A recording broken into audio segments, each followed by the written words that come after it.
때로는 하기 싫어도 해야 하는 일이 있습니다. 학교에서 나를 괴롭히는 친구가 한번 있다고 생각을 한번 해봅시다.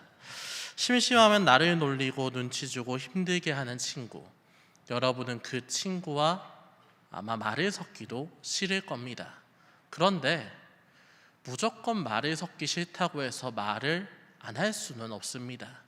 왜냐하면 말을 해야 하는 순간이 있기 때문입니다. 어떨 때 그런 순간이 있을까요? 보통 학교에서는 공동의 과제를 할 때 그런 경우가 좀 있지요.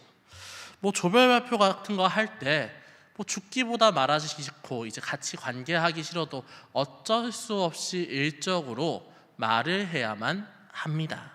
그리고 다른 상황에서도 마찬가지입니다.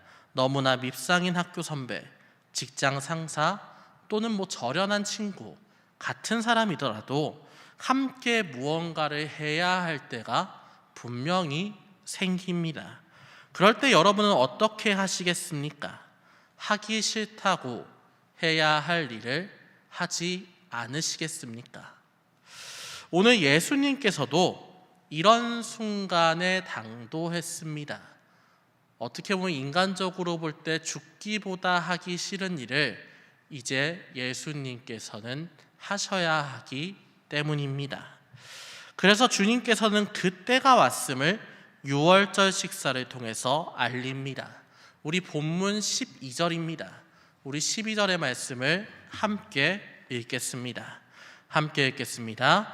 무교절의 첫날 곧 유월절 양 잡는 날에 제자들이 예수께 여짜오되 우리가 어디로 가서 선생님께서 유월절 음식을 잡수시게 준비하기를 원하시나이까 하매. 아멘.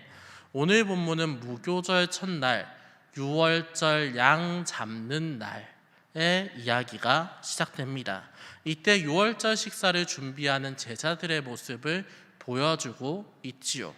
특별히 여기에서 조금 이상한 점은 무교절 첫날 유월절 준비를 한다는 얘기입니다. 저번 설교 때 유교절과 무교절에 대해서 한번 이야기를 한 적이 있습니다. 유월절은 우리 태양력으로 생각하면 3월에서 4월에 해당하는 유대력 니산월이라고 얘기를 했습니다. 그리고 유월절은 이 니산월 14일, 15일인데 그리고 이 14일, 15일 그리고 이 무교절은 이 14일, 15일에 유월절이 끝나자마자 바로 15일부터 21일까지 해서 전체 8일간의 기간을 우리 유월절 기간이라고 부른다라고 얘기를 했습니다. 유월절인 니산월 14일 낮에는 유월절 식사를 위해서 양을 잡습니다. 그리고 유월절 이제 니산월 14일 이제 늦은 밤부터 15일 새벽까지 이 양에 대한 양을 놓고 식사를 합니다. 그거를 보통 유월절 식사라고 얘기를 하지요. 정확히 출애굽기 기준으로 보면 이렇습니다. 그런데 오늘 본문은 무교절 첫날이 양을 잡는 날이라고 얘기를 하고 있습니다. 이건 좀 이상하지요.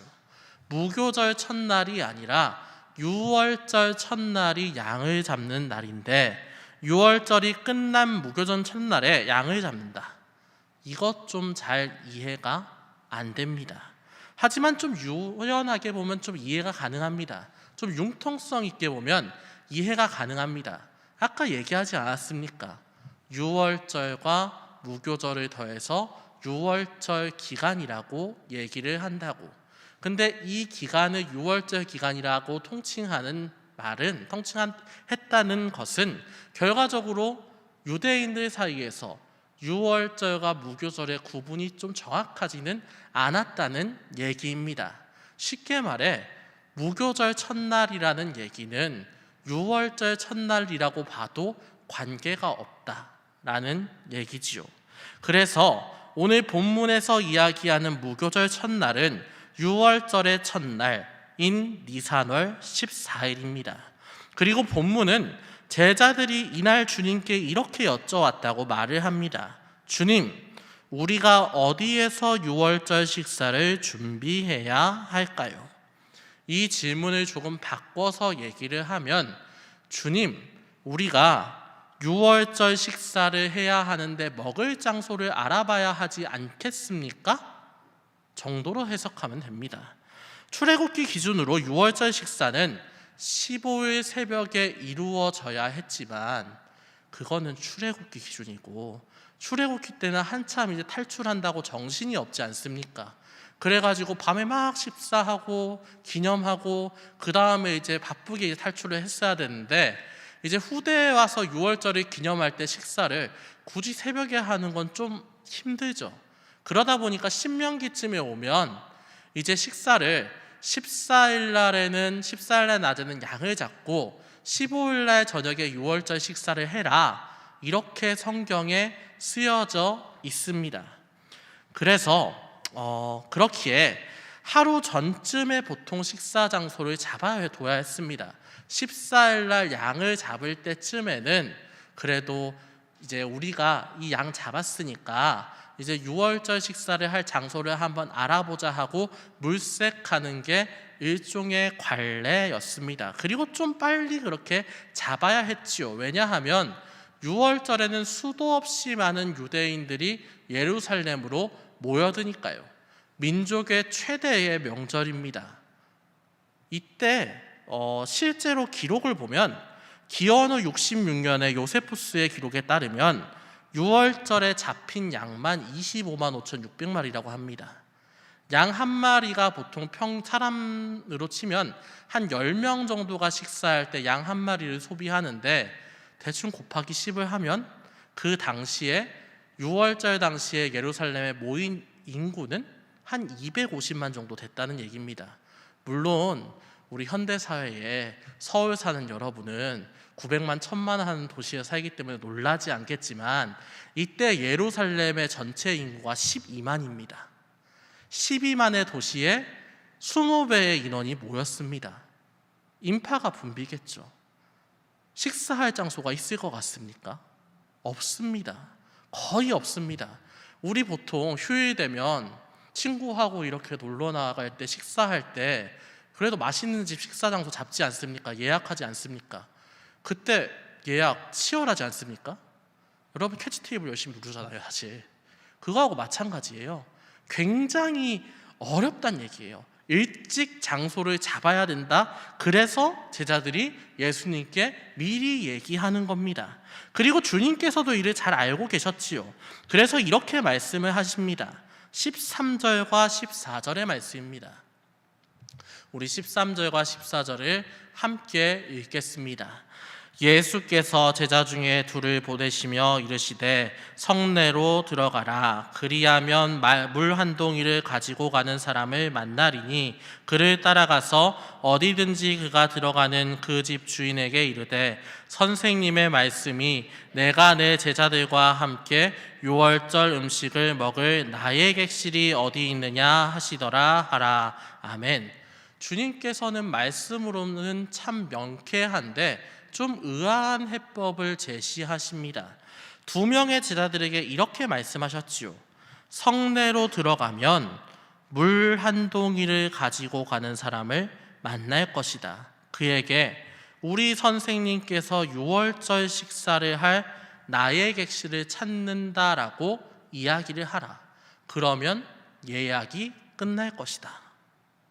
사실 이 말씀은 잘 이해가 되지 않습니다. 그냥 일면식도 없는 사람에게 찾아가 가지고 명령조로 나의 객실을 내어놓아라. 누가 장소를 주겠습니까? 누구도 그러지 않습니다. 그 말을 듣고 굉장히 무례하다고 생각을 하겠지요. 그래서 이 말씀대로 했을 때 일반적으로 생각해 보면 이것은 이루어지지 않는 게 정상입니다. 게다가 좀 우리가 생각을 한 번 더 해보면 주님께서 저렇게 얘기하시는데 근거가 있겠지, 주님께서 미리 그 사람과 약속을 잡아놓은 게 아니실까? 라는 생각을 할 수도 있습니다. 그런데 마가복음 본문을 보면 주님께서 미리 약속했다는 어떠한 암시도 없습니다. 누군가 약속을 하려면 따로 시간을 냈어야 하는데 주님께서 예루살렘에 들어오신 이후로 제자들과 떨어진 적은 단 한 번도 없습니다. 쉽게 말해서 주님께서 그렇게 하셨다면 제자들도 알고 있었어야 한다라는 얘기입니다. 하지만 이런 상황에서 이런 명령을 해놓고 주님께서는 확신하셨지요. 분명히 제공해 줄 거라고. 왜 주님께서는 그렇게 말씀하셨습니까? 그것은 본문을 자세히 보면 알 수 있습니다. 먼저 물동이를 가진 사람이라는 말이 눈에 띕니다. 기본적으로 고대 기준으로 사람이라는 말은 고대 기록에서는 남성한테만 쓰이는 말입니다. 여성이었다면 여인이라고 쓰는 게 일반적이지요. 그런데 당시 기준으로 물동이로 물을 옮기는 일은 좀 힘이 있어야 되니까 남성만 할 것 같지만 그거 아니고 여성하고 노예만 했습니다. 남성은 물동이로 옮기면 폼이 안 나니까 가죽 부대에 물을 담아서 다녔습니다. 그래서 주님께서 찾으라고 한 사람, 찾으라고 한 남자, 물동이를 든 남자는 사실 길거리에서 보기 어려운 사람입니다. 게다가 제자들은 나의 객실을 내놔라는 명령조 부탁을 수행해야 했지요. 누가 봐도 이렇게 하면 식사 장소를 구할 수가 없습니다. 마치 이 말씀은 베드로에게 주님께서 베드로를 만났을 때, 물고기 잡고 있을 때 분명히 물고기가 없는 포인트에 그물을 던져라라고 얘기했던 그 얘기하고 별로 다르지 않습니다. 그런데 그 명령을 수행했을 때 어떻게 됐나요? 베드로는 그물이 찢어질 정도로 물고기를 잡았지요. 오늘 본문도 마찬가지입니다. 15절 16절은 너무나 당연하다는 듯이 이 제자들이 주님의 말씀대로 했고 장소를 확보했다라고 얘기하고 있습니다. 쉽게 말해 불가능한 일이 이루어졌다. 기적이라는 얘기입니다. 그렇다면 왜 주님께서는 이런 기적을 행하신 겁니까? 오늘 본문과 아주 유사한 구조를 가진 거의 똑같다고 느낄 수 있는 이야기가 하나 더 있습니다. 거기 그 말씀에서 우리는 일견해답을 찾을 수가 있지요. 마가복음 11장 1절에서 11절에 나오는 예루살렘 입성 사건이 바로 그것입니다. 예루살렘 입성 전에 주님께서는 오늘 본문과 똑같이 두 명의 제자들에게 이렇게 말씀을 하십니다. 마을로 가면 나귀 새끼가 있을 것이다. 나귀 주인에게 주님께서 타시겠다고 이야기하면 나귀 새끼를 내어줄 것이다. 이것도 역시나 말도 안 되는 얘기죠. 미리 약속을 안 했는데 나귀 주인한테 가서 나귀 새끼를 내놔라 라고 하면 내어놓을 것이다. 굉장히 무례하게 들릴 만한 이 이야기가 그대로 했을 때 이루어졌습니다. 그렇다면 이 나귀 사건 이후에 어떤 일이 있었습니까? 우리 이미 설교로 한번 들었습니다. 주님께서 나귀 새끼를 타고 예루살렘으로 입성을 하셨습니다. 입성할 때에 주님과 함께 예루살렘 성산을 타던 순례객들, 주님의 제자들, 그리고 주 무리들, 그리고 더 나아가서 그 성문 앞에 모여있던 인파들이 호산나 호산나 하면서 외쳤습니다. 우리는 그 말씀 보면서 주님을 환영하고 있구나, 참 주님의 권세가 대단하다라고 생각을 했지요. 그런데 그것은 사실 순례객을 환영하는 일종의 의식이었습니다. 그렇게 밤이 되고 나자 주님을 환영했던 그 인파들이 단번에 다 흩어집니다. 그리고 주님께서는 홀로 남게 됩니다. 마치 이제 주님께서 가실 길, 예루살렘에 입성해서 주님께서 앞으로 걸어야 할 그 길은 혼자만 가는 것이다 라는 것을 암시하는 것처럼 모든 사람이 사라진 겁니다. 주님께서 가실 길, 바로 순환의 길입니다. 그리고 오늘 식사 장소를 구한 일도 마찬가지였습니다. 기적은 놀라움을 보여주기보다는 슬픔을 보여주고 있습니다. 이제 주님께서는 쓸쓸하게 홀로 가셔야 한다라는 암시를 하고 있는 겁니다. 다음 본문 우리 17절을 봅시다. 우리 17절의 말씀을 우리 함께 읽겠습니다. 17절의 말씀 같이 읽을게요. 저물 때 그 12를 데리시고 가서 아멘. 주님께서는 니사널 14일 저녁 정식 6월절 식사날보다 하루 앞당겨서 식사를 합니다. 아까 얘기했을 때 정식 6월절 식사는 15일 날 저녁에 한다라고 얘기했죠. 근데 14일 날 저녁에 하루 앞당겨서 식사를 했습니다. 아마 그 이유는 이제 걸어야 할 길에 대한 일종의 예비 때문에 그랬을 겁니다. 이 부분은 나중에 한번 다른 설교에서 설명하겠습니다. 그리고 식사에 참여한 인원은 우리 본문을 보면 12제자와 함께 식사를 했다라고 되어 있잖아요. 근데 12제자만 참여한 것은 아니었습니다. 물론 단순히 17절만 읽으면 그렇게 생각할 수가 있습니다. 하지만 주님 포함 13명의 사람이 식사를 할 거였으면 그렇게 큰 다락방을 빌리지 않았을 겁니다. 게다가 6월절 식사는 모두가 함께 즐기는, 함께 기념하는 식사입니다. 보통 겸상을 안 하는 여자와 아이도 같이 참여해서 가족 전체가 즐기는 식사가 6월절 식사였습니다. 게다가 6월절에는 정말 고아와 가부와 병든 자에 대한 정말 구휼도 베풀어졌지요. 그런데 주님께서 무리가 함께하고 있는데 이 무리는 놔두고 12제자하고만 식사하러 가셨다. 그거 6월절 정신에 어긋나는 얘기입니다. 그러므로 식사에 참여한 인원은 무리의 대표인 주님과 12제자 그리고 주님을 따르는 무리라고 할 수 있습니다. 이후 18절은 이 무리가 다 함께 식사를 시작했다라는 것을 알립니다. 하지만 식사를 시작했다는 것은 주님과 제자 무리가 음식이 차려진 가운데 와서 이제 바로 식사를 시작했다, 이런 얘기가 아닙니다. 6월절 식사는 기본적으로 애굽에서 이스라엘의 선조들을 기억하고 기념하기 위해서 그때 하나님께서 우리 이스라엘을 구해 주셨다, 우리가 매년 이것을 기념해야 한다는 것을 하기 위해서, 떠올리기 위해서 지내는 절기입니다. 그저 음식이 준비되었다고 바로 먹기만 하면 그 하나님, 구원의 하나님을 기념할 수 없지 않습니까? 그래서 6월절 식사는 보통 예식이라고 했습니다. 4단계로 예식 순서로 진행이 되었습니다. 먼저 가장이 모인 인원을 축복하고, 다음으로 자녀가 6월절의 유래를 물으면 가장이 이에 대해서 얘기를 합니다. 그리고 세 번째로 가장은 애굽에서의 고통스러운 언유 생활, 그리고 출애굽의 고난과 은혜를 이야기하면서 그것을 상징하는 여러 음식, 구운 양, 쓴 나물, 그리고 무교병, 푸른 채소 등에 대해서 그 유래를 설명합니다. 이렇게 소개가 끝난 후에 가족 전체의 식사가 시작됩니다.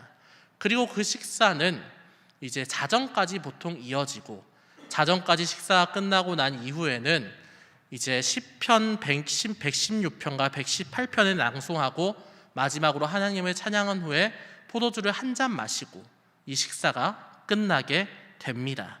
그래서 18절에 앉아서 먹는다는 말은 6월절 식사의 세 번째 단계가 진행되었음을 알리는 말입니다. 출애굽의 유래, 그 역사 가운데서 선조들에게 은혜 부어주신 하나님을 기념하고 그것을 마음에 새겼다. 너무나 따뜻하고 은혜로운 그 분위기에서 식사가 진행되고 있었던 겁니다. 그런데 그러한 자리에서 주님께서 갑자기 한마디를 던지십니다. 너희 중 한 사람, 곧 나와 함께 먹는 자가 나를 팔리라. 이 말씀이 어떻게 들리십니까? 그 따뜻한 자리에 찬물을 부어버리는 말씀입니다. 굳이 예수님께서는 왜 이런 이야기를 하셨습니까? 주님께는 시간이 없었으니까요. 구워진 양이 식탁에 올라가 있는 것처럼 주님께서도 이제 대속을 위해서 십자가에 달리셔야 됩니다. 대속양이 되셔야 한다는 겁니다. 이제 내가 순환의 길을 간다. 근데 그 시작은 배신이다. 이것을 알릴 수밖에 없는 순간이 지금 왔다는 얘기입니다. 그리고 이에 더해서 주님께서는 한 가지 단서를 덧붙이십니다. 12 중에 하나, 곧 나와 함께 그릇에 손을 넣는 자가 배신자다. 이 이야기만 보면 우리는 이 말씀이 배신자 가룟 유다를 지목하고 있구나 라고 확신할 수 있습니다. 물론 맞습니다. 21절에서 인자를 파는 사람에게 화가 있다. 그 사람은 차라리 태어나지 않았으면 자기에게 좋았을 것이다 라는 이야기는 이미 14장 10절과 11절에서 배신을 공모한 유다를 지목하는 말이 맞지요. 하지만 주님께서 지목하실 때 나와 그릇에 손을 함께 넣는 자, 그릇을 쓴 사람이 배신자다라고 얘기하지 않았습니까? 그릇을 함께 쓴 사람은 가룟 유다만 있는 게 아닙니다. 함께 식사하는 자리에서 그릇을 같이 쓰는 사람은 가까이에 있는 사람 전부 12제자 전체입니다. 그리고 실제로 유다만 배신하는 것은 아니었죠. 물론 적극적인 배신은 유다가 했습니다. 하지만 외면은 모두가 했습니다. 누군가는 자신의 연약함으로 인해서, 누군가는 비겁함으로 인해, 또 누군가는 자신의 정의로 인해 모두 주님을 외면했습니다. 14장 50절에 보면 이에 대한 얘기가 이렇게 나옵니다. 제자들이 다 예수를 버리고 도망하니라. 다 주님을 배신했다. 다 주님을 외면했다 라는 얘기입니다. 물론 그들이 식사 자리에 있을 때는 이런 마음을 가지고 있지 않았을 겁니다. 하지만 그들이 가진 마음의 틈을 주님께서 찔렀습니다. 그래서 주님께서 혹시나 나를 지목하신 것 아닐까 겁먹었습니다. 그리고 그 찔리는 마음을 이렇게 표현했지요. 주님, 나는 아니지요. 이 얘기는 나는 아닙니다가 아닙니다. 혹시나 나는 아니지 않습니까? 찔려서 얘기하는 겁니다.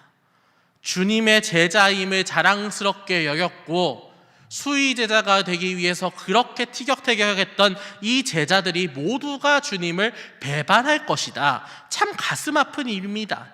하지만 우리도 이러한 배반을 때때로 하고 있죠. 때때로라기보다 수도 없이 많이 하고 있습니다. 특히 기독교에서 호의적이지 않은 사회 분위기에서는 너무나 많이 하고 있지 않습니까? 한번 생각을 해보십시오. 여러분, 학교에서, 직장에서, 가정에서 그리스도인으로서 정체성을 드러내는 것, 여러분은 어떻게 생각하십니까? 좋다고 생각하십니까? 나쁘다고 생각하십니까? 아니, 좀 더 나아가서 그렇게 해야겠다고 생각하십니까? 하지 말아야겠다고 생각하십니까? 대부분은 그리스도인이라는 걸 드러내기보다는 안 드러내는 게 당연하다라고 생각하지 않습니까? 누군가 불편해할까봐 걱정돼서, 누군가 욕할까봐 두려워서, 사회 공동체 분위기를 망칠까봐 염려돼서 적당히 정체성을 드러내지 않고 술에 술 탄 듯 물에 물 탄 듯 살아가는 게 우리 현대 그리스도인들의 현실입니다. 교회 내에서는 말씀 읽어야 된다, 기도해야 된다, 이웃을 사랑해야 된다, 그렇게 열심히 얘기를 하지만 사회에 나가면 적당한 사회인이 되어서 그리스도인 아닌 척하면서 사는 게 우리의 현실이라는 얘기입니다. 시쳇말로 누가 너 교회 다니냐고 물어보면 상황에 따라서 아니라고 이야기하는 경우도 수도 없이 많지요. 우리는 이미 배신을 밥 먹듯이 하고 있었던 겁니다. 마치 주님을 열심히 따랐지만 주님께서 잡히자마자 도망갔던 제자들처럼 말입니다.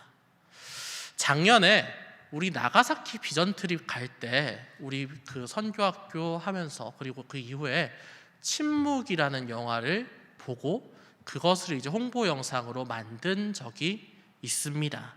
저는 이 영화 봤을 때 거기에 나오는 한 현지 그리스도인이 굉장히 좀 마음에 꽂히더라고요. 위기만 오면 주님을 배반하는 그러한 그리스도인입니다. 죽을 만한 위기가 오면 항상 무언가 나는 그리스도인이 아닙니다, 나는 예수를 믿지 않습니다 하면서 상황을 모면했습니다. 그리고 그 상황을 모면하면 선교사인 신부에게 가서 내가 어쩔 수 없었다, 잘못했다, 나 주님 잘 믿겠다 맨날 변명을 합니다. 그 모습 볼 때 이 사람 굉장히 간사하다, 이 사람 좀 별로다, 이렇게 생각을 했습니다. 그런데 최근에 다시 그 영화를 봤을 때 이런 생각이 들었습니다. 저게 나의 모습이구나 라는 생각이 들었습니다. 주님 따른다고 이야기하다가도 중요한 순간이 되면 끊임없이 배신하는 그 모습, 그게 바로 우리의 일상적인 모습이 아닐까라는 생각이 들었지요. 그 생각에 참 마음이 쉽지 않았습니다. 물론 죽음 앞에서 인간은 그럴 수 있습니다. 하지만 그 배반으로 인해 주님께서는 우리의 죄를 사해 주시기 위한 그 대속 양의 길을 홀로 쓸쓸히 걸으셔야만 했습니다. 물론 주님께서는 제자들과 무리가 함께 하든 말든 그 길을 묵묵히 걸으셨지요. 하지만 함께 했던 제자들이 외면했을 때, 도망갔을 때, 배신했을 때 주님의 마음은 어떠했겠습니까? 아무리 주님이더라도 괴롭고 힘들고 실망하고 외롭지 않았겠습니까? 마음이 상하지 않았겠습니까? 내가 너무나 사랑하고 내가 너무나 잘 되기를 바랬던 내 제자들이 결국은 나를 따르지 않고 흩어졌다, 배신했다. 얼마나 끔찍한 일입니까? 그리고 이 질문이 이제 우리에게도 던져졌습니다. 언제까지 우리는 주님 홀로 그 길을 가시도록 내버려 두시겠습니까? 언제까지 의식적 무의식적으로 주님을 배반하며 살겠습니까? 사랑하는 우리 청년부가 주님과 함께 동행하기를 원하는 청년부 되기를 바랍니다. 삶의 순간순간에 내 이득, 내 두려움, 내 괴로움, 그런 것 때문에 힘들어할 때마다 주님을 배반하는 게 아니라 그런 것들 다 주님 앞에 내어놓고 주님, 나 너무 어렵습니다, 나 너무나 힘듭니다, 하지만 주님과 함께 걸으면서 이것을 회복하겠습니다 다짐하면서 결단하고 주님을 따르는 여러분 되시기를. 그래서 괴롭고 힘들 때에도 주님 은혜 안에 살아서 진정한 행복을 누리는 올해가 되기를 주님의 이름으로 축원합니다. 기도하겠습니다. 사랑과 은혜가 충만하신 하나님 아버지, 감사합니다. 오늘 참 무거운 말씀으로 주님의 음성을 들어보았습니다. 주님, 우리는 그 제자들과 같지 않은지요?